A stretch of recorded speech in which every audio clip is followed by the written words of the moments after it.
Sword of Coming, episode 396.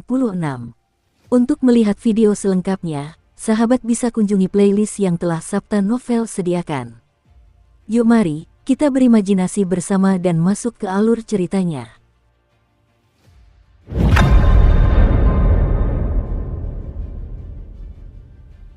Zulian dan Shirou saling bertukar pandang setelah menyadari gerakan Chen Pingan yang tidak biasa, dan Zulian terkekeh, "Kau duluan."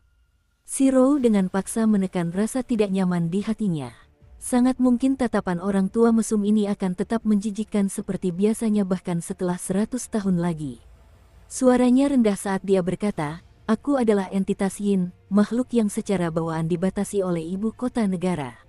Sebuah entitas yang menimbulkan keresahan besar dalam diriku telah muncul di arah yang dilihat Tuan Muda. Bagaimana denganmu?" Zulian mengangguk dan berkomentar. Tuan Muda menoleh setelah merasakan sesuatu, dan Nona Shirou pun segera menoleh dengan ekspresi bingung. "Penampilan Anda sangat menawan. Bahkan Pei Qian memahami konsep memperlakukan orang lain dengan tulus, jadi bagaimana mungkin orang tua tak tahu malu sepertimu tidak memahami hal ini?" Shirou mengamuk. Pei Qian merasa sedikit tersinggung setelah mendengar ini, dan dia menyindir, "Kakak Shirou, apa maksudmu? Bahkan aku juga sangat tulus dan rajin saat membaca dan menulis, oke." Shirou tidak punya pilihan selain menatap gadis kecil itu dengan ekspresi meminta maaf. Pei Qian melambaikan tangannya dan mulai mencampur-adukkan prinsip-prinsip mendalam dari kitab-kitab bijak lagi, sambil berkata, "Manusia bukanlah orang bijak, jadi siapa yang bisa tanpa kesalahan? Setiap orang di dunia ini bisa diampuni." Namun, Pei Qian langsung merasa tidak nyaman setelah mengatakan itu. Benar saja, tak lama kemudian dia menjerit kesakitan dan berdiri di atas ujung kakinya, sementara Chen Pingan menyeretnya ke depan dengan menarik telinganya. "Kau bahkan belum sepenuhnya memahami prinsip-prinsip bijak, namun kau berani-beraninya memamerkan apa yang kau sebut pengetahuan itu." Chen Pingan memarahi. Pei Qian segera meminta maaf atas tindakannya. Telinganya berdenyut-denyut karena rasa sakit yang menyengat. Setelah mengalami pengalaman yang berat, Pei Qian sudah cukup memahami berbagai tingkat kemarahan tuannya. Jika ia menerima sentakan atau pukulan di dahi, itu berarti tuannya tidak terlalu marah, meskipun menggunakan sedikit lebih banyak kekuatan.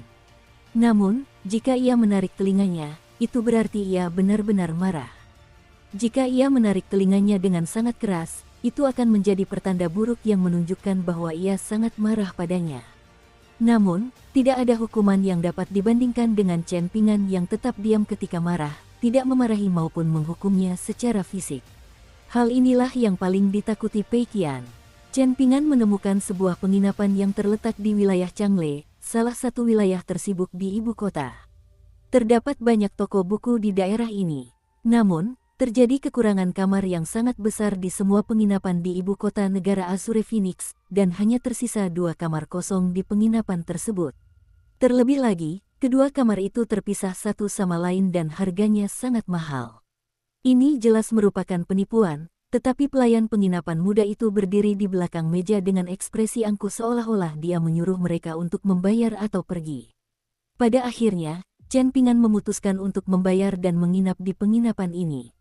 Tentu saja, mereka harus menunjukkan paspor dan dokumen perjalanan mereka kepada petugas penginapan terlebih dahulu, karena dokumen-dokumen ini perlu dicatat dan diperiksa oleh pihak berwenang di ibu kota setelahnya. Ketika Chen Pingan mengambil dokumen-dokumen yang diperlukan yang telah disiapkan Cui Dongshan sebelumnya, petugas penginapan langsung mengubah sikapnya setelah memverifikasi keakuratan dan keasliannya. Setelah mencatat, petugas penginapan dengan hormat mengembalikan dokumen-dokumen itu kepada Chen Pingan dengan kedua tangannya, dan ia sangat sopan serta bahkan meminta maaf kepada Chen Pingan atas ketidaksopanannya sebelumnya. Ia memberitahu Chen Pingan bahwa penginapan tersebut memang tidak dapat menemukan kamar tambahan saat ini, tetapi ia akan segera memberitahu Tuan Muda Chen begitu ada tamu lain yang pergi. Chen Pingan tersenyum dan menyetujui tawaran itu, dan tak lama kemudian seorang wanita muda keluar atas perintah pelayan penginapan dan mengantar Chen Pingan dan yang lainnya ke kamar mereka. Sementara itu, pelayan penginapan segera berlari mencari pemilik penginapan, memberitahunya bahwa sekelompok pelancong dari ibu kota Kekaisaran Li Agung telah melakukan perjalanan ke selatan dan menetap di penginapan mereka. Pemilik penginapan itu adalah seorang pria yang sangat gemuk, matanya hampir tidak terlihat. Ia mengenakan jubah brokat khas orang kaya, dan saat ini sedang menikmati teh dengan santai di sebuah bangunan yang tenang dan mewah. Setelah mendengarkan laporan pelayan penginapan, ia melihat karyawannya berdiri di sana dengan ekspresi bodoh seolah ingin mendengar penjelasan. Kemarahan langsung meluap di benak pemilik penginapan yang gemuk itu, dan dia menendang pelayan penginapan sambil memarahi, "Kenapa kau masih berdiri di sana seperti orang bodoh? Mungkin kau ingin aku menuangkan secangkir teh untuk menghilangkan dahagamu.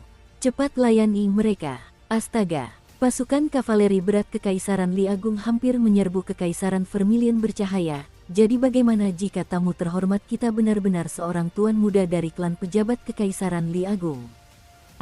Lupakan saja, aku akan pergi sendiri, aku tidak bisa mempercayaimu untuk melakukan apapun dengan benar. Pelayan penginapan muda itu gagal menerima penghargaan apapun atas kerja kerasnya, dan bukan hanya itu, tetapi ia malah dimarahi dan ditendang. Hal ini membuatnya menggerutu karena ketidakpuasan dalam hatinya. Namun, ia segera menerima pukulan keras lagi di kepala. Setelah itu pemilik penginapan yang gemuk itu memarahi, "Meskipun aku berpikir dengan pantatku, aku tahu bahwa kau pasti memandang rendah tamu-tamu terhormat kami dengan ekspresi angkuh barusan. Seandainya kau tidak memanggilku saudara ipar, aku pasti sudah mengusirmu ke jalanan sejak lama." Memang, pelayan penginapan muda itu hanya mendapatkan pekerjaan ini karena hubungannya dengan pemilik penginapan. Ia baru berani mengumpat setelah kembali ke konter, dan ia menggerutu tentang bagaimana kakak perempuannya yang cantik entah bagaimana menjadi selir bagi si kepala babi gemuk ini. Ini benar-benar hal yang sangat beruntung. Mereka tidak perlu lagi khawatir tentang makanan dan tempat tinggal, dan mereka juga bisa mengenakan pakaian mahal yang dihiasi emas dan perak.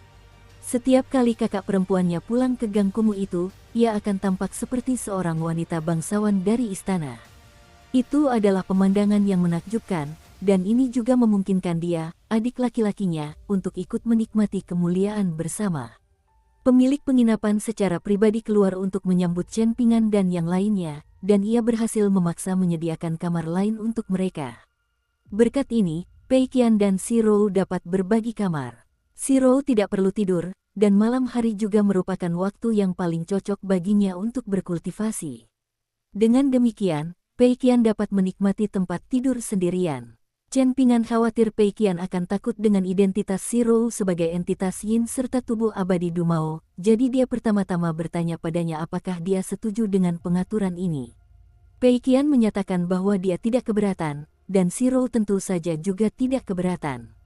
Di sisi lain, bulu kuduk Si Rou akan berdiri jika dia dipaksa untuk tinggal bersama Zulian, dan dia akan merasa seperti terjebak di sarang predator.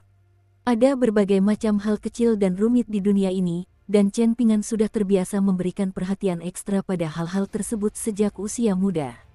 Semakin teliti dan cermat dia, semakin sedikit teman-temannya perlu mengkhawatirkan hal-hal yang tampaknya sepele ini. Akibatnya, mereka dapat lebih memfokuskan waktu dan upaya mereka pada hal-hal penting. Hal ini telah terjadi sejak dia menemani Li Baoping dan yang lainnya ke Akademi Tebing Gunung Negara Sui Raya. Kedua kamar mereka relatif berjauhan, jadi Pei Qian tinggal di kamar Chen Pingan untuk menyalin beberapa teks terlebih dahulu. Chen Pingan sedang berlatih jurus langit dan bumi, sementara Zulian tidak ada kegiatan lain. Karena itu, dia berdiri di sudut ruangan dan mempertahankan postur seperti kera. Pada kenyataannya, baik seniman bela diri tingkat pengembara jauh Zulian maupun seniman bela diri tingkat kelima Chen Pingan menyadari bahwa kultivasi lebih berkaitan dengan tindakan mereka sehari-hari. Misalnya, kuda-kuda tinju yang mereka latih saat berjalan, teknik kultivasi yang mereka latih saat melintasi gunung dan menyeberangi sungai, teknik pernapasan yang mereka gunakan saat duduk, dan bahkan niat tinju yang mereka pelihara saat tidur. Adapun Pei Qian, dia masih terlalu muda, jadi dia belum mencapai tingkat kultivasi ini. Meskipun begitu, Chen Pingan dan Zulian harus mengakui bahwa memang ada beberapa orang di dunia yang memiliki bakat kultivasi luar biasa, bahkan di bidang seni bela diri yang terkenal karena pentingnya melakukan sesuatu selangkah demi selangkah dan tidak mengambil jalan pintas. Pei Qian adalah salah satu talenta tersebut, dan seolah-olah dia curang saat meningkatkan kultivasinya. Misalnya, Pei Qian mampu menguasai teknik 18 langkah yang diajarkan Chen Pingan begitu cepat sehingga bahkan Chen Pingan sendiri merasa sangat malu saat duduk di dalam toko obat debu di kota Naga Tua. Setelah Chen Pingan selesai berlatih jurus langit dan bumi, ia melihat ekspresi antusias di wajah Zulian dan segera mengerti maksudnya. Ia meminta Pei Qian, yang telah selesai menyalin teks, untuk menggambar lingkaran di lantai menggunakan tongkat pendakiannya. Ia akan berlatih tanding di dalam lingkaran ini dengan Zulian, dan siapapun yang keluar dari lingkaran terlebih dahulu akan kalah. Selama pertemuan yang telah lama ditunggu-tunggu antara Chen Pingan dan Makuksuan di jalanan negara pakaian berwarna-warni, mereka menggunakan metode yang sama persis untuk berlatih tanding dan menentukan pemenang. Pertempuran mereka dipenuhi dengan arus mistis, dan jika bukan karena penjaga Dao Makuksuan dari Gunung Bela Diri Sejati yang mengawasi mereka dengan tatapan dingin, sangat mungkin kedua pemuda dari Gang Fas Tanah Liat dan Gang Bunga Aprikot itu akan bertarung sampai mati di sana dan saat itu juga. Chen Pingan tidak akan pernah menahan diri melawan Makuksuan, seseorang yang orang tuanya telah memperoleh kepemilikan Tungku Naga sejak usia sangat muda. Ada dendam lama dan dendam baru, dan suatu hari nanti Chen Pingan akan dapat mengurai semua ini dan memahami kebenarannya. Pada saat itu, dia dapat menyelesaikan semua masalah ini sekaligus. Pei Qian merasa sedikit kesal dan gelisah setelah menggambar lingkaran besar di lantai. Cui Dongshan telah mengajarinya teknik abadi sebelum pergi, namun dia tidak mampu mempelajari dan menirunya meskipun sudah berusaha keras. Chen Pingan dan Zulian berdiri di dalam lingkaran berdiameter 3 meter dan mulai saling melayangkan pukulan-pukulan kuat. Zulian secara alami menekan tingkat kultivasinya, mirip dengan apa yang dilakukan Zheng Dafeng ketika berlatih tanding dengannya dan ketiga rekannya dari gulungan gambar. 15 menit kemudian, Chen Pingan terlempar ke belakang akibat pukulan dari Zulian, dan dadanya langsung dihantam lagi oleh serangan siku setelah ia mendarat di dalam lingkaran dengan kedua kakinya. Chen Pingan terhempas ke tanah, dan ia menggunakan kedua tangannya untuk menamparkan tanah ketika ia hanya berjarak 1 kaki dari tanah, menyebabkan dirinya berputar di udara dan tampak seperti gasing saat lengan bajunya yang besar berputar-putar. Kakinya menggesek melewati batas dalam lingkaran saat ia bergeser ke sisi Zulian. Namun, Zulian segera menendangnya di dada, menyebabkan ia terlempar ke arah dinding. Chen Pingan meletakkan kedua tangannya di belakang punggung dan menempelkannya ke dinding, menggunakannya untuk menyerap sebagian besar kekuatan. Jika tidak, kekuatan tendangan Zulian yang luar biasa akan membuatnya menembus lebih dari sekadar satu dinding. Pada akhirnya, Chen Pingan mendarat dengan anggun di lantai dan berkata sambil tersenyum, "Aku kalah." Zulian tersenyum dan bertanya, "Tuan muda, Anda menggunakan cukup banyak teknik aneh dan menarik barusan. Apakah Anda mencurinya dari pertempuran terakhir di Tanah Suci Bunga Teratai? Misalnya, dari Ding Ying, orang yang mencuri topi Taois saya waktu itu." Chen Pingan mengangguk dan menjawab, "Ding Ying mahir dalam berbagai macam teknik bela diri, jadi saya akhirnya belajar banyak teknik baru darinya." Setelah duduk, Zulian menuangkan secangkir teh untuk Chen Pingan dan berkata perlahan, "Ding Ying adalah seniman bela diri paling berbakat yang pernah kutemui. Terlebih lagi, dia sangat teliti, dan dia menunjukkan sikapnya sebagai individu yang sangat ambisius sejak awal. Aku tahu bahwa aku tidak bisa mencapai kesuksesan lebih lanjut selama pertempuran kita di negara Taman Selatan, karena aku gagal melepaskan niat tinju yang telah kukumpulkan sepanjang hidupku, sekeras apapun aku mencoba. Meskipun aku sudah terluka parah saat itu, Ding Ying masih memaksakan diri untuk menunggu sampai akhir sebelum menunjukkan dirinya. Sebenarnya, aku bisa membunuhnya dengan mudah jika aku mau, dan melakukannya tidak akan lebih sulit daripada membunuh anak ayam yang baru lahir. Namun, aku memutuskan untuk mengampuninya, dan aku bahkan memberinya topi Taois yang ditinggalkan oleh seorang immortal dari dunia lain. Selama 60 tahun berikutnya, pemuda itu tidak hanya tidak mengecewakanku, tetapi ambisinya yang liar justru menjadi lebih besar daripada ambisiku." Chen Pingan tersenyum dan berkomentar, "Tidak heran Ding Ying selalu merahasiakan pertempuran penting ini dan tidak pernah menyebutkannya kepada siapapun. Ternyata, dia mungkin terlalu malu untuk membual, dan dia juga tidak ingin memperlihatkan kelemahannya kepada orang lain." Pei Qian mendengus dan berkata dengan marah, "Kau mungkin tidak tahu, tapi orang tua itu benar-benar menyebabkan tuanku menderita cukup banyak." Zulian tersenyum lebar dan bertanya, "Seandainya aku tahu ini lebih awal, pasti aku sudah membunuh Ding Ying dengan satu pukulan saat itu, kan? Setelah belajar dari pengalaman pahitnya belum lama ini, Pei Qian menatap Chen Ping'an sebelum melirik ekspresi Zulian yang menyebalkan. Jelas sekali bahwa Chen telah menjebaknya, dan bahkan akan menimbun tanah dan menguburnya hidup-hidup jika dia termakan umpan dan masuk ke dalam perangkapnya. Karena itu, Pei Qian segera menggelengkan kepalanya dan menjawab, "Tidak, itu tidak benar." Chen Ping'an tidak menunjukkan tanda-tanda akan membalasnya dengan pukulan di kepala, jadi Pei Qian tahu bahwa dia telah menjawab pertanyaan itu dengan benar. Ia mengemasi kuas kaligrafi, tinta, dan kertas di atas meja sebelum dengan hati-hati meletakkannya di dalam rak buku bambu milik Chen Ping'an. Kemudian ia menuangkan secangkir teh untuk dirinya sendiri dan tiba-tiba berdiri, berbisik kepada Chen Ping'an, "Guru, saya tidak tahu mengapa, tetapi tiba-tiba saya merasa karakter-karakter dalam buku-buku itu jauh lebih indah sekarang ketika saya membacanya." Chen Ping'an tidak menanggapinya dengan serius, dan dia bertanya sambil tersenyum, "Bagaimana bisa?" Pei Qian berhati-hati untuk berbisik agar Zulian tidak menguping pembicaraan mereka, dan dia terus merendahkan suaranya saat menjawab, "Blok-blok tinta kecil itu dulunya tampak sangat gelap seperti diriku, tetapi ketika aku melihatnya sekarang, mereka tampak sangat berbeda dari sebelumnya. Mereka sekarang tampak seperti siapa?" Pei Qian mulai menghitung dengan jarinya sambil menyebutkan beberapa kandidat, lalu melanjutkan, "Ada Huang Ting yang mengajariku teknik pedang dan saber, Yao Jinzi yang memiliki alis yang licik dan memikat, Fan Junmo yang memiliki temperamen yang cukup buruk, dan Jin Su yang menemani Bibi Gui. Selain itu, izinkan saya mengklarifikasi sesuatu terlebih dahulu. Pak Tua Wei yang mengatakan bahwa kakak Jinzi memiliki alis yang licik dan memikat serta penampilan yang sangat cantik yang dapat membawa malapetaka bagi suatu bangsa dan rakyatnya. Bukan saya yang membuat deskripsi ini. Bahkan, saya sendiri tidak mengerti apa artinya memiliki alis yang licik." Zulian tertawa terbahak-bahak dan melemparkan gadis kecil itu ke bawah bas, sambil berseru, "Oh, kau bisa pergi dengan alasan itu." Pei Qian buru-buru berlari mendekat, mencoba menutup mulut Zulian yang suka bergosip dan mengeluarkan omong kosong dengan tangannya. Namun, Zulian tentu saja tidak membiarkannya berhasil, dan dia segera mulai menggelengkan kepalanya ke kiri dan ke kanan. Sementara itu, Pei Qian menggeram dan mengayunkan tangannya ke sana kemari.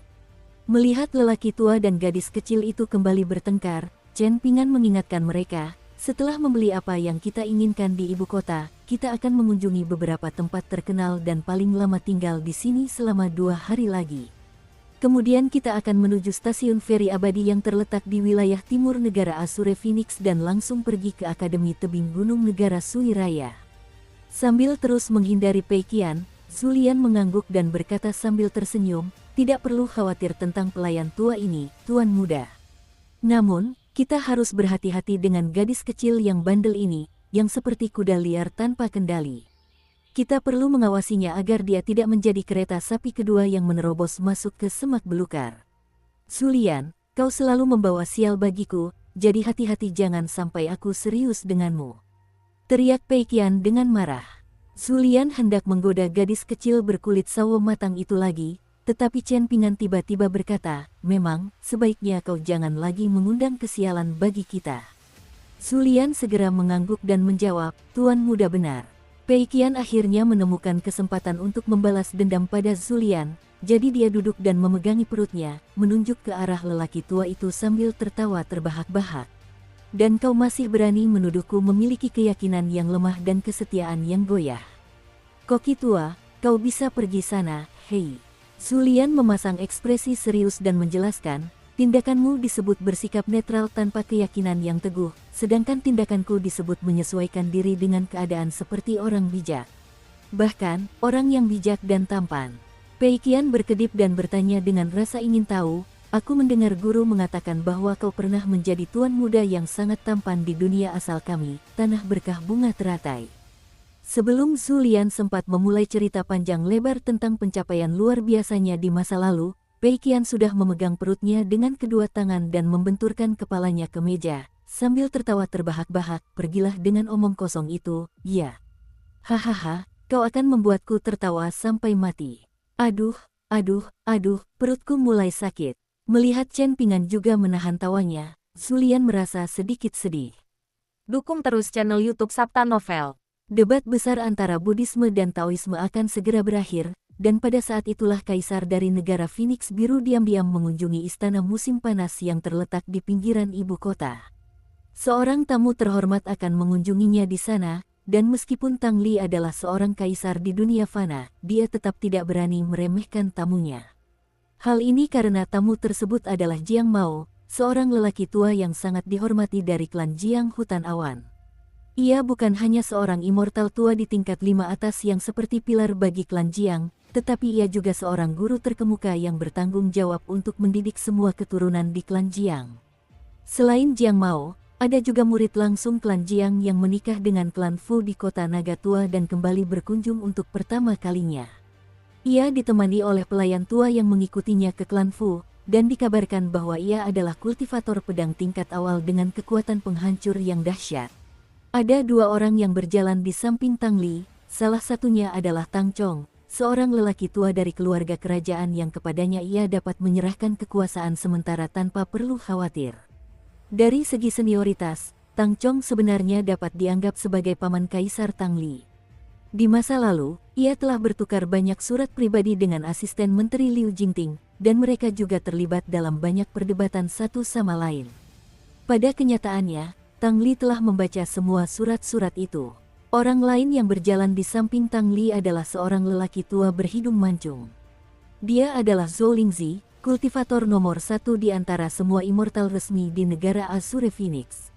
Banyak orang telah melupakan sejarah immortal tua itu sebagai kultivator pengembara di masa lalu, dan mereka hanya mengingat fakta bahwa dia telah mengabdi kepada 3 kaisar berbeda dari negara Azure Phoenix. Meskipun reputasi Zhou Lingzi tidak begitu baik, Tang Li adalah seorang kaisar yang dibesarkan di keluarga kerajaan dan memiliki ambisi untuk menaklukkan wilayah sekitarnya dan membuat bangsa Phoenix Biru bertahan selama puluhan ribu tahun. Karena itu, wajar jika dia tidak peduli dengan keluhan-keluhan sepele dari orang lain. Terlepas dari betapa dinginnya Kaisar Tang Li memperlakukan para immortal dari pegunungan di negara Azure Phoenix, dia tidak punya pilihan selain dengan hormat menyambut immortal tua dari klan Jiang Hutan Awan sebagai junior. Kedua pihak duduk berhadapan. Sepertinya mereka sengaja duduk seperti itu agar tidak ada anggapan tentang tuan rumah dan tamu. Tentu saja, tidak akan ada anggapan tentang penguasa dan rakyat juga. Jiang Mao tidak tampak sombong dan egois seperti yang diharapkan Tang Li, melainkan berbicara dengan ramah dan hangat. Tang Li memerintahkan seorang pejabat dari Kementerian Upacara untuk membawakan Jiang Mao setumpuk besar dokumen serta beberapa gulungan gambar yang merupakan cetakan dari lempengan batu yang telah dibuat menggunakan teknik abadi. Pejabat eksternal itu adalah seorang pemuda yang tampak sopan dan sangat fasih berbicara, dan dia menceritakan proses debat besar antara Buddhisme dan Taoisme kepada Dewa Tua Jiang Mao sementara yang terakhir dengan santai membolak-balik dokumen dan gulungan gambar tersebut. Pejabat eksternal dari Kementerian Upacara sangat pandai memilih detail mana yang perlu ditekankan dan detail mana yang perlu diabaikan, dan dia hanya akan membahas detail ketika menceritakan bagian debat yang menyenangkan atau menyentuh hati. Meskipun demikian, dia tetap lugas dan ringkas, dan tampak tidak sombong atau menjilat di hadapan seorang immortal tua legendaris di tingkat 5 atas. Dia juga menjawab dengan tepat ketika ditanya, dan tidak diragukan lagi bahwa dia telah memenangkan banyak kehormatan bagi Kaisar Tang Li. Hal ini membuat Kaisar Tang Li merasa sangat puas, dan dia menoleh ke samping untuk melihat pamannya, Tang Chong. Dia adalah sekretaris Song Sansi dari Biro Upacara Kementerian Ritus dan keturunan klan Song dari Prefektur Pinus Hijau. Dia meraih peringkat kedua dalam ujian kekaisaran pada tahun kedua Kyukui, jelas Tang Chong dengan suara pelan. Kamu bisa meningkatkan hasilnya pada evaluasi berikutnya, instruksi Tang Li. Tang Chong tersenyum dan mengangguk tanda mengerti. Mengapa Gubernur Militer Utama Wei tidak hadir hari ini? Tanya Tang Li tiba-tiba. Gubernur Militer Utama Wei memiliki hubungan baik dengan seseorang bernama Jiang Yun dari klan Jiang, dan Jiang Yun sedang bertemu kembali dengan kakak perempuannya di sini, jadi dia memutuskan untuk mengajak Gubernur Militer Utama Wei bersamanya, jelas Tang Chong. Pejabat abadi nomor 1 di negara Azure Phoenix, Zhou Lingzi, duduk di dekatnya, dan kelopak matanya tak terelakkan ketika mendengar Kaisar menyebut Wei Liang sebagai Gubernur Militer Utama Wei. Di wilayah Tenggara Benua Botol Berharga Timur, orang-orang hanya tahu bahwa ada seorang gubernur militer utama bernama Wei yang mewarisi posisi tersebut dari generasi ke generasi.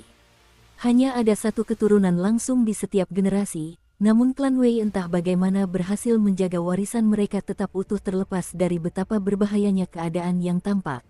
Sejak leluhur klan Tang mendirikan negara Azure Phoenix, negara tersebut telah mengalami banyak pergantian kaisar. Namun, yang mengejutkan, kepala gubernur militer dari klan Wei adalah orang yang sama sepanjang waktu. Wei Liang adalah seseorang yang memiliki hubungan sangat dekat dengan klan Tang Kekaisaran dan menyembunyikan pengaruh serta kekuasaannya, dan dia juga orang dari negara Azure Phoenix yang paling membuat Zhou Lingzi merasa waspada. Bukan salah satu orang, tetapi orangnya. Setelah membaca dokumen-dokumen dan mendengarkan penjelasan pejabat dari Kementerian Upacara, Jiang Mao dari tingkat giok yang belum dipoles tersenyum dan bertanya, "Saya mendengar bahwa Liu Qingshan dari Taman Singa menunjukkan prestasi luar biasa setelah dimasukkan dalam ujian di menit-menit terakhir. Selain dokumen tertulis, apakah ada gulungan gambar yang dapat saya amati?" Tang Chong menggelengkan kepalanya dan menjawab, "Senior Jiang, seseorang memperingatkan kami bahwa sebaiknya tidak memasuki Taman Singa tanpa izin. Bahkan tetua tamu Zhou hanya bisa mengamati situasi dari puncak gunung di luar Taman Singa. Namun, menurut laporan dari mata-mata di dalam Taman Singa, dan dengan mengamati situasi melalui telapak tangan tetua tamu Zhou secara konservatif, kami dapat memastikan bahwa putra kedua Liu Jingting, Liu Qingshan, memang mengandalkan kemampuannya sendiri untuk lulus ujian. Dia tidak menerima bantuan dari luar." Jiang Mao tersenyum tipis dan berkata, "Bukankah guru besar kekaisaran Li Chuichan yang memberimu peringatan? Tidak perlu menganggap ini sebagai hal yang tabu." Tang Chong tersenyum dan membenarkan, "Ya, itu tidak lain adalah guru besar kekaisaran Cui." Namun, Kaisar Tang Li merasa sedikit tidak senang dengan hal ini. Karena tren besar di benua itu, bangsa Azure Phoenix tidak punya pilihan selain bergabung dengan Kekaisaran Li Agung dan Chuichan serta berpartisipasi dalam rencana mereka. Pada saat yang sama, Kaisar Tang Li menyadari betul bahwa ia telah berada dalam posisi yang sangat tidak menguntungkan melawan harimau bersulam. Namun, sekarang Jiang Mao menyebut nama Chuichan dengan begitu tenang dan terkendali, yang jelas menunjukkan bahwa klan Jiang Hutan Awan tidak terlalu menghormati Kekaisaran Li Agung dan Chuichan. Jika demikian, apa yang harus dipikirkan Kaisar Tang Li tentang kesopanan mereka yang tampak di permukaan terhadap bangsa Phoenix Biru saat ini? Klan Jiang bahkan meremehkan Kekaisaran Li Agung, jadi bagaimana mungkin mereka menghormati bangsa Phoenix Biru? Meskipun Tang Li merasa tidak senang, dia tidak menunjukkan emosinya di wajahnya. Terus terang saja, dia harus tersenyum dan menerima nasibnya bahkan jika Jiang Mao memutuskan untuk meludahkan gumpalan dahak kental ke wajahnya. Bahkan, dia mungkin harus bersikap sopan dan bertanya kepada pertapa tua itu apakah dia haus dan ingin minum. Jiang Mao tidak terus membuat situasi semakin canggung bagi Kaisar Tang Li, dan ia mengambil beberapa gulungan gambar yang menunjukkan dua orang di dua lokasi berbeda. Satu lokasi berada di selatan ibu kota, yaitu kuil air putih yang terkenal dengan air mata airnya yang menyegarkan. Lokasi lainnya berada di pusat ibu kota, yaitu kuil Taois awan putih yang relatif tidak dikenal. Adapun kedua orang tersebut, yang satu adalah seorang biksu muda dengan jubah putih dan yang lainnya adalah seorang guru kuil Taois paruh baya. Jiang Mao mengangguk dan berkata, "Dilihat dari situasi saat ini, Sekte Buddha telah menang di permukaan, sementara Sekte Tao telah menang dalam pertempuran tersembunyi. Liu Qingshan dari Taman Singa yang diajukan oleh para cendekiawan Konfusianisme dari bangsa Phoenix Biru Anda juga menunjukkan performa yang cukup luar biasa, dan sangat mungkin dia masih memiliki peluang. Namun, Sekte Konfusianisme paling banter hanya bisa memperebutkan posisi kedua jika tidak mampu melakukan hal lain yang mengesankan. Apakah ini cukup? Terlepas dari apakah itu Sekte Buddha atau Sekte Taoisme, akankah menjadi hasil yang baik bagi salah satu dari mereka untuk menjadi agama baru bangsa Phoenix Biru?" Nada bicaranya agak mendominasi. Sebagai anggota tertua dari klan-klan kuat di benua botol berharga timur, klan Jiang Hutan Awan pernah menjadi klan besar dan terkemuka bahkan di benua ilahi bumi tengah. Klan Jiang telah mengawasi tata krama bahkan sebelum Sekte Konfusianisme didirikan, Jadi sangat jelas siapa yang didukung klan Jiang Hutan Awan dalam debat antara tiga ajaran yang diselenggarakan oleh benua botol berharga timur untuk pertama kalinya. Namun, jika negara Azure Phoenix secara paksa mengangkat Konfusianisme, yang tidak terlibat dalam perdebatan besar antara Buddhisme dan Taoisme, ke peringkat teratas dan posisi agama nasional hanya karena pengaruh klan Jiang Hutan Awan, maka mereka yang memiliki mata jeli akan segera memahami bahwa klan Jiang memiliki peran dalam semua ini. Namun, akankah klan Jiang membiarkan orang lain menodai reputasinya yang tanpa celah? Memang, inilah yang membuat klan Jiang Hutan Awan begitu sulit untuk dilayani dan dipuaskan. Mereka tidak hanya menginginkan hasil, tetapi mereka juga menginginkan proses yang digunakan untuk mencapai hasil tersebut tampak sempurna di mata semua pengamat dari luar. Para pengamat seharusnya tidak memiliki satupun keluhan yang ditujukan kepada klan Jiang Hutan Awan. Kini, setelah semua cendekiawan di wilayah tengah benua botol berharga timur melakukan perjalanan ke selatan dan berkumpul di negara Phoenix Biru, banyak dari mereka sangat tidak puas karena para cendekiawan Konfusianisme tidak terlibat dalam debat besar antara Buddhisme dan Taoisme. Klan-klan dan individu-individu berpengaruh dari negeri asing ini membuat banyak keributan, dan bahkan ada beberapa klan lokal yang angkuh dan berwatak buruk yang mengancam akan meninggalkan bangsa Azure Phoenix jika Buddhisme atau Taoisme menggantikan Konfusianisme sebagai agama pilihan bangsa tersebut. Pada kenyataannya, mereka yang termasuk dalam inti istana kekaisaran bangsa Phoenix Biru semuanya menyadari bahwa sekte Buddha dan sekte Taois hanya memperebutkan posisi kedua. Mereka berjuang untuk menghindari posisi terakhir. Para dewa Taois dan para biksu Buddha terkemuka juga menyadari hal ini. Sementara itu, kaisar dari negara Gunung Keberuntungan hanya bersedia mengunjungi negara Phoenix Biru bersama selir-selir kesayangannya karena ia ingin melihat seberapa tidak tahu malu kaisar negara Phoenix Biru nantinya. Bagaimana Kaisar Tangli akan menyenangkan klan Jiang Hutan Awan dan pasukan besar cendekiawan yang telah berbaris ke selatan? Dan apakah ia akan berakhir menjadi bahan tertawaan bagi separuh benua botol harta karun timur? Apakah ia akhirnya akan menyinggung ketiga ajaran dalam Konfusianisme, Buddhisme, dan Taoisme? Tertera senyum tipis di wajah Kaisar Tangli saat ia mengulurkan jari untuk mengelus meja teh di depannya. Sebenarnya, kandidat sejati yang diajukan oleh guru besar Kekaisaran Li, Cui Chan, adalah Liu Qingfeng, putra sulung Liu Jingting, ungkap Tang Chong. Dia adalah murid Konfusianisme dengan pengetahuan yang mengesankan dan cenderung pada legalisme. Oh, apa yang membuatnya begitu istimewa dibandingkan orang lain? Aku sangat tertarik untuk mengetahuinya, kata Jiang Mao sambil menyipitkan mata. Tang Chong berdiri dan mengambil dua buku menguning yang telah ia siapkan sebelumnya. Salah satunya adalah kitab klasik Konfusianisme, dan yang lainnya adalah kitab suci legalisme. Tang Chong baru saja akan berjalan untuk mengantarkan buku-buku itu kepada orang tua abadi tersebut. Jiang Mao tidak bergerak, namun kedua buku itu tiba-tiba terbang dari tangan Tang Chong dan muncul di atas meja di depan pertapa tua itu. Dia dengan santai mendorong kitab klasik Konfusianisme ke sudut, dan jelas bahwa dia tidak ingin membuang waktu sedetik pun untuk itu. Lagi pula, berapa banyak orang di benua botol harta karun timur yang berhak membahas konsep kesopanan di depan klan Jiang Hutan Awan? Jiang Mao tidak sedang sombong, dan memang benar bahwa baik dia maupun klan Jiang memiliki pengetahuan yang luas dan tak terkalahkan tentang topik ini. Jiang Mao membuka kitab suci legalisme yang telah dipelajari dan diberi catatan oleh Liu Qingfeng.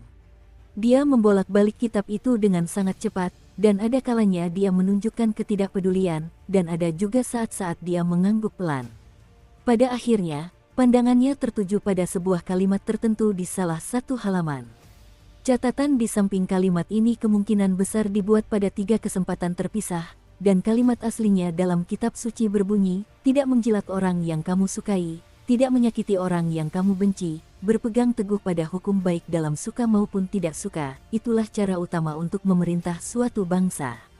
Di ruang terdekat dengan kalimat ini, catatan pertama Liu Qingfeng berbunyi, karakter, terutama, tidak tepat, karakter ini terlalu muluk, dan sebaiknya diubah menjadi, mendasar. Setelah membaca 2 catatan berikut, Jiang Mao tersenyum tipis dan berkata, lumayan. Kita bisa menggunakan ini untuk menguji pendeta Tao dari kuil Tao Awan Putih. Secara kasat mata, Dewa Tua Jiang Mao adalah orang yang memiliki tingkat kultivasi tertinggi di klan Jiang Hutan Awan. Pada saat ini, dia dengan santai merobek selembar halaman dari kitab suci sebelum mengembalikan kedua buku itu ke meja di depan Tang Chong, sambil tersenyum dan berkata, carilah kesempatan agar kepala kuil dari kuil Taois Awan Putih secara kebetulan mendapatkan buku ini dalam waktu dekat, dan amati bagaimana reaksinya dan apa yang dia katakan. Tang Chong menyetujui permintaan Jiang Mao. Dukung terus channel YouTube Sabta Novel. Dibandingkan dengan suasana tegang di dalam gedung tempat Jiang Mao duduk, suasana jauh lebih harmonis dan gembira di paviliun yang dikelilingi bambu hijau subur yang terletak di tempat lain di istana musim panas. Jiang Yun, pemuda jangkung dan tegap yang mendapatkan kesempatan yang telah ditakdirkan berupa rantai besi dari dunia kecil permata, dan orang yang tinggal di gang kecil di stasiun feri Ekor Tawon, saat ini sedang mengobrol dengan kakak perempuannya yang telah menikah dengan keluarga di kota Nagatua. Gubernur militer utama Wei Liang duduk di samping mereka dan mengobrol dengan pelayan wanita tua yang tampak cukup lesu saat ini. Jiang Yun tidak tahu harus tertawa atau menangis saat melihat penampilan kakak perempuannya. Wanita muda itu mengangkat alisnya dan bertanya, "Ada apa? Apakah Anda menilai buku dari sampulnya?" "Saya merasa penampilannya cukup cantik." Jiang Yun tersenyum dan menjawab, "Kakak, jujur saja, penampilanmu saat ini benar-benar kebalikan dari kecantikan." Wanita muda bertubuh gemuk itu memutar matanya dan berkata, "Kalau begitu, aku tak sabar ingin melihat seperti apa gadis surgawi yang akan kau nikahi di masa depan. Aku akan memberimu beberapa masukan saat itu, agar kau tidak tertipu oleh wanita licik yang mempesona." Jiang Yun menyatukan kedua telapak tangannya seperti sedang berdoa dan memohon ampunan, sambil berkata, "Kumohon jangan. Kakak, aku khawatir kau akan menakut-nakuti calon istriku dengan sifatmu yang mudah marah." Wanita muda itu baru saja akan membalasnya, namun Jiang Yun dengan cerdik telah mengubah topik pembicaraan dan bertanya, "Kakak, orang seperti apa Fu Nanhua itu?" Wanita muda itu menggelengkan kepalanya dan menjawab, "Tidak buruk, dia orang yang baik. Kami tidak saling mengganggu, dan kami hanya saling menghormati. Semuanya baik-baik saja." Jiang Yun tertawa terbahak-bahak dan berkomentar, "Kalau begitu, aku pasti harus mencari kesempatan untuk minum bersama saudara iparku yang menyedihkan ini. Kita bisa berbagi keluhan dan mengomel selama berhari-hari tanpa henti. Bahkan, kita mungkin bisa berteman." Wanita muda itu tidak mengeluh, dan dia berkata, "Kamu bisa melakukan apapun yang kamu mau." Pada saat itu, ia tiba-tiba teringat sesuatu, dan bertanya dengan suara pelan, "Tuanmu pergi mencari harta karun bersama sahabatnya, jadi apakah mereka berhasil atau tidak? Jika berhasil, maka aku bisa diam-diam pergi ke stasiun feri Ekor Tawon bersamamu. Lagi pula, aku belum pernah melihat sendiri tubuh emas berlapis glasir berwarna dari kultivator tingkat Ascension yang telah meninggal. Kami memang punya satu di rumah, tetapi leluhur tua selalu menyembunyikannya, jadi aku masih belum berhasil melihatnya bahkan setelah bertahun-tahun." Lalu dia melanjutkan, "Jika kau membantu kakakmu menyelinap dan melihat-lihat, aku juga bisa memberimu hadiah spesial yang kujamin akan membuat semua kultivator muda di benua ini sangat iri padamu." Jiang Yun melambaikan tangannya dan menjawab, "Lupakan saja. Tuanku juga memiliki temperamen buruk, jadi jika aku berani melakukan sesuatu tanpa izin terkait tubuh emas berlapis glasir berwarna ini, tidak ada yang lain akan penting, dan tuanku pasti akan mencoba mengulitiku hidup-hidup." "Aku tidak bercanda. Dulu, guruku memberiku dua pilihan, pergi ke dunia kecil permata atau pergi ke tanah suci milik sekte Dekrit Ilahi untuk berlatih. Aku terpaksa memilih salah satu. Namun, setelah aku kembali dari dunia kecil permata, guruku mulai menyesali kata-katanya, mengatakan bahwa aku juga perlu pergi ke tanah suci untuk berlatih. Lagi pula, aku sudah pergi ke dunia kecil permata, jadi mengapa tidak menjadikannya keberuntungan ganda? Guruku berkata bahwa aku harus memanfaatkan keberuntunganku selama 2 tahun ini, dan setelah mendapatkan harta karun di dunia kecil itu, aku bahkan mungkin menemukan istri yang cantik di tanah suci." Wajah Jiang Yun tampak gelisah saat ia berkata dengan putus asa, tidak ada cara untuk berunding dengan tuan yang tidak tahu malu seperti itu. Wanita muda itu mencibir dan berkata, "Kau tidak menyadari betapa beruntungnya dirimu. Dalam sejarah benua botol berharga timur, berapa banyak kultivator pengembara yang berhasil naik ke tingkat 5 atas? Berapa banyak dari mereka yang bisa mendapatkan rasa hormat tulus dari Li Tuanjing yang angkuh? Berapa banyak dari mereka yang bisa menjadi teman dekat dengan pemimpin geng tua yang aneh itu? Kau seharusnya puas dengan apa yang kau miliki. Jika kau punya waktu, sebaiknya kau segera pulang untuk mempersembahkan dupa kepada leluhur kita, berterima kasih kepada mereka atas karma baik yang telah mereka kumpulkan. Jiang Yun menggelengkan kepalanya dan menjawab dengan ekspresi acuh tak acuh, jangan coba membujukku untuk kembali. Aku benar-benar tidak sanggup kembali ke tempat itu. Wanita muda itu menghela napas dan menjentikkan jarinya ke dahi Jiang Yun, sambil berkata, kau selalu keras kepala sejak kecil. Namun, kau sudah menjadi seorang immortal di pegunungan sekarang, jadi apakah kau masih belum bisa melepaskan masa lalu?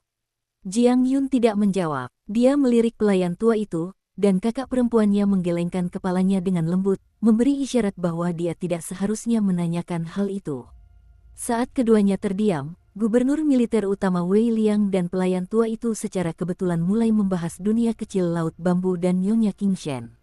Wei Liang memandang sekeliling ke arah rimbunnya bambu hijau yang mengelilingi paviliun dan berkata, orang-orang berbudi luhur, orang-orang mulia, dan para cendekiawan semuanya menyukai bambu hijau.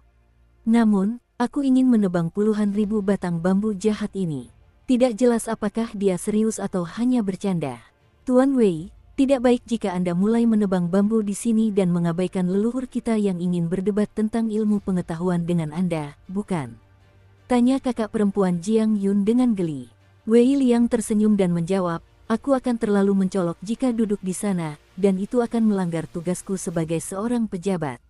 Kakak perempuan Jiang Yun baru saja akan melontarkan satu atau dua sindiran lagi kepada kepala gubernur militer. Namun, Wei Liang tersenyum dengan mata menyipit dan berkata, Jiang kecil, apakah kamu ingat ketika ibu menggendongmu saat kamu masih bayi? Waktu benar-benar berlalu begitu cepat, dan dalam sekejap mata, bayi perempuan berkulit sawo matang di dalam buayan itu sudah tumbuh dewasa dan menikah. Wanita muda itu menatapnya tajam dan mengambil sepotong jahe mentah, sesuatu yang disukainya sebagai camilan sejak kecil. Kemudian dia menggigitnya dengan marah. Wei Liang tertawa terbahak-bahak. Jiang Yun sangat terkesan. Baru-baru ini, banyak orang mulai meninggalkan Taman Singa yang terletak di dekat ibu kota. Setelah iblis dikalahkan, banyak orang luar pergi, dan beberapa orang yang berasal dari Taman Singa juga ikut pergi. Liu Qingya, putri sulung Liu Jingting yang telah lama terperangkap di rumah masa kecilnya, adalah orang pertama yang buru-buru pergi bersama suaminya. Sekali kena tipu, dua kali kapok, dan memang benar bahwa suaminya benar-benar ketakutan oleh pengalaman mereka.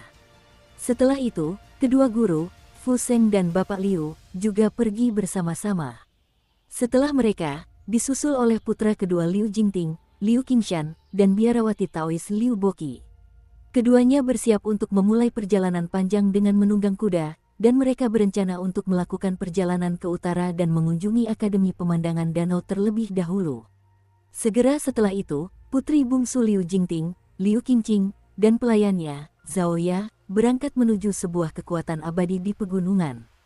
Kakak laki-laki Liu Qingqing, Liu Qingfeng, meminta izin dari Istana Kekaisaran untuk menemani mereka secara pribadi ke pegunungan. Kekuatan abadi itu terletak sekitar 300 km jauhnya, dan letaknya tidak terlalu dekat dengan ibu kota negara Phoenix Biru. Ketika Liu Jingting masih menjadi asisten menteri, ia juga telah menjalin hubungan yang cukup baik dengan kekuatan abadi ini. Oleh karena itu, selain sejumlah besar hadiah, ia juga meminta Liu Qingfeng untuk menyampaikan surat yang berisi permohonan agar kekuatan abadi menerima putrinya meskipun bakatnya kurang dan meskipun ia tidak memiliki kemampuan kultivasi. Ia dapat tinggal sebagai murid tidak resmi dan berkultivasi selama beberapa tahun. Pada kenyataannya, meskipun Liu Jingting bukan lagi asisten menteri Kementerian Upacara, tidak akan sulit bagi putrinya, Liu Qingqing, untuk memasuki kekuatan abadi manapun di negara Azure Phoenix selama ayahnya masih hidup. Bahkan, surat itu pun tidak diperlukan. Saat kedua kereta kuda itu perlahan melaju, Liu Qingqing pun mulai tersenyum semakin lebar. Karena itu, pelayan Zhao Ya pun ikut merasa jauh lebih bahagia. Sebagian besar waktu, Liu Qingfeng akan tetap berada di keretanya untuk membaca. Ketika mereka tiba di pos persinggahan di sepanjang jalan, dia akan keluar dari keretanya untuk berinteraksi dengan penduduk setempat dan membangun beberapa hubungan. Ini tidak sesederhana bersikap sopan dan ramah. Lagi pula, terlepas dari apakah orang-orang ini adalah pejabat lokal kecil atau pejabat rendahan, dan tidak peduli seberapa rendah posisi mereka, siapa di antara mereka yang tidak cerdik dan sulit untuk dihadapi. Liu Qingfeng adalah bupati dan atasan mereka, dan para pejabat ini dapat dengan mudah membedakan apakah dia memperlakukan mereka dengan rasa hormat yang tulus atau hanya kesopanan palsu. Dengan demikian, Liu Qingfeng sama sekali tidak tampak seperti putra sulung Liu Jingting yang angkuh, pemimpin dunia keilmuan bangsa Phoenix Biru, saat berinteraksi dengan mereka. Semua orang memiliki kesan yang baik tentangnya, dan dia menjadi topik pembicaraan ringan di berbagai pos persinggahan di sepanjang jalan. Liu Qingqing masih seorang wanita muda, jadi wajar jika dia tidak memahami implikasi yang lebih dalam di balik tindakan kakak laki-lakinya, Liu Qingfeng. Namun, Zhaoya yang jeli tidak bisa menahan diri untuk tidak mendesah kagum, merasa bahwa Tuan Muda Liu Qingfeng di Taman Singa adalah orang yang sama sekali berbeda dari Bupati Liu Qingfeng di dunia luar. Setelah tiba di pusat kekuatan abadi yang terletak di antara puncak-puncak hijau, semuanya berjalan lancar saat Liu Qingqing mengunjungi para dewa dan menjadi murid. Setelah membantu adik perempuannya menetap, Liu Qingfeng tidak langsung meninggalkan pegunungan. Sebaliknya, ia dibawa ke lantai atas sebuah gedung tinggi dengan pemandangan indah di dekat tebing, di mana ia melihat seorang cendekiawan Konfusianisme tua berjubah biru berdiri di depan pagar dan menikmati pemandangan. Berdiri di samping cendekiawan Konfusianisme tua itu adalah seorang tuan muda yang tampan. Liu Qingfeng menghela napas dalam hati dan menyingkirkan pikiran-pikiran rumitnya, membungkuk memberi salam dan berkata, Liu Qingfeng memberi hormat kepada Guru Agung Cui. Cendekiawan Konfusianisme kuno itu tak lain adalah Cui Chan, guru besar Kekaisaran Li. Yang mengejutkan, dia datang langsung ke Azure Phoenix Nation. Cui Chan tersenyum dan membuat gerakan mengangkat dengan tangannya, memberi isyarat kepada Liu Qingfeng bahwa tidak perlu terlalu sopan. Kemudian dia menunjuk orang yang berdiri di sampingnya dan memperkenalkan, ini Li Baozhen dari Prefektur Mata Air Naga. Dia adalah pemimpin divisi Tenggara Paviliun Riak Hijau Kekaisaran Li Raya saat ini, dan kalian berdua akan sering bekerja sama di masa depan. Pemuda tampan itu membungkuk kepada Liu Qingfeng dan berkata, salam, Tuan Liu. Liu Qingfeng tidak punya pilihan selain membalas isyarat tersebut. Berbicara dengan lancar dalam dialek resmi negara Azure Phoenix, Li Baozhen berkata, Tuan Liu, wawasan saya telah meluas secara signifikan setelah perjalanan saya ke selatan menuju negara Azure Phoenix. Ada terlalu banyak individu yang luar biasa, dan pendeta Tao dari kuil Tao Awan Putih hanyalah salah satu contohnya. Tingkat kultivasinya rendah, namun dia benar-benar berani berintegrasi dengan Dao dan mengekstrak rahasia yang mendalam. Tidak hanya itu, tetapi dia benar-benar berhasil mengatasi jurang yang sangat besar yang bahkan para dewa bumi tingkat awal pun merasa sangat sulit untuk melewatinya. Namun, tindakannya terlalu mencolok, jadi kemungkinan besar terserah klan Jiang Hutan Awan apakah tindakannya akan menghasilkan keberuntungan atau kemalangan. Liu Qingfeng tersenyum tetapi tidak mengatakan apapun. Apakah ini sebuah langkah awal yang berani? Li Baozhen benar-benar muda dan penuh dengan semangat yang tak terkendali. Li Baozhen menunggu Liu Qingfeng menjawab, namun setelah melihatnya tersenyum lembut, ia pun ikut tersenyum. Cui Chan melirik Liu Qingfeng sebelum tersenyum tipis dan berkata, Liu Qingfeng, kalian berdua tidak perlu terlalu memikirkan hal-hal penting di negara Azure Phoenix, negara gunung keberuntungan, dan negara langit tinggi di masa depan. Namun, untuk hal-hal kecil, pastikan untuk mendidik Li Baozhen dengan baik. Liu Qingfeng mengangguk mengerti. Ekspresi santai terpancar di wajah Li Baozhen saat ia tersenyum tipis dan membungkuk dalam-dalam, berkata, kalau begitu, saya akan berada di bawah pengawasan Anda, Tuan Liu. Di kuil penjaga sungai tempat Chen Pingan pernah membuat karya di dinding. Sekelompok jemaah yang murah hati baru saja tiba, dan mereka juga menginap di dalam kuil. Ada 2 orang dan seekor banteng kuning. Petugas kuil itu sangat cemas dan takut saat menerima uang persembahan dupa dari mereka. Bocah laki-laki berbaju putih itu memiliki tanda lahir di dahinya, dan ia sangat gemar berjalan-jalan di koridor dan mengamati meja-meja batu. Dia tak lain adalah Cui Dongshan, dan tidak diketahui mengapa dia memutuskan untuk tetap tinggal di negara Azure Phoenix. Malam tiba, dan bulan purnama menggantung tinggi di langit ketika Cui Dongshan meminta keranjang bambu kepada kuil. Dia berjalan pergi untuk mengambil sekeranjang air, dan sungguh misterius bahwa tidak setetes air pun tumpah. Namun, Yang lebih misterius lagi adalah pantulan bulan yang terang di permukaan air yang terkumpul. Bulan yang terang itu bergoyang bersama air, dan tetap terang dan menawan seperti sebelumnya bahkan ketika Cui Dongshan berjalan ke dalam bayangan koridor. Cui Dongshan duduk setelah tiba di sebuah koridor tertentu, dan dia meletakkan keranjang bambu di sampingnya sebelum menatap bulan. Ia hanya ditemani oleh air dalam keranjang bambu dan bulan di permukaan air. Pikiran Cui Dongshan melayang tak terkendali. Buddha prihatin dengan penderitaan semua makhluk, dan sang bijak agung cemas ajaran Konfusianisme menjadi tidak terjangkau dan hanya tersedia bagi mereka yang sudah kaya raya. Bagaimana dengan leluhur Dao? Dikatakan bahwa dia sedang mengamati singularitas tersebut. Mungkin ini berkaitan dengan Wang Zu yang terjebak di dasar sumur, atau mungkin juga berkaitan dengan lelaki tua di toko obat keluarga yang...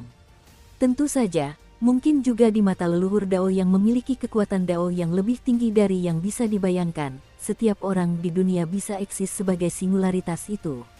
Cui Dongshan mengusap pipinya dan mengambil 2 gulungan kayu kurma biasa dari harta karun pengecil di dalam lengan bajunya. Kemudian dia membentangkan gulungan-gulungan itu dan membuatnya melayang di depannya. Pada salah satu gulungan gambar, terdapat seorang cendekiawan tua yang mengenakan pakaian lusuh. Cendekiawan tua itu duduk di tengah bangku, dan Cui Chan yang berusia 20 tahun duduk di sampingnya. Di sisi lain ada Zuo Yu muda dan Qi Jingchun. Ada 4 orang yang duduk di bangku itu, sehingga terlihat agak sempit. Seseorang tiba-tiba muncul di gulungan gambar yang seharusnya milik cendekiawan tua dan ketiga muridnya, dan kepala orang itu miring ke samping dengan senyum lebar. Tidak hanya itu, dia bahkan mengangkat 2 jari.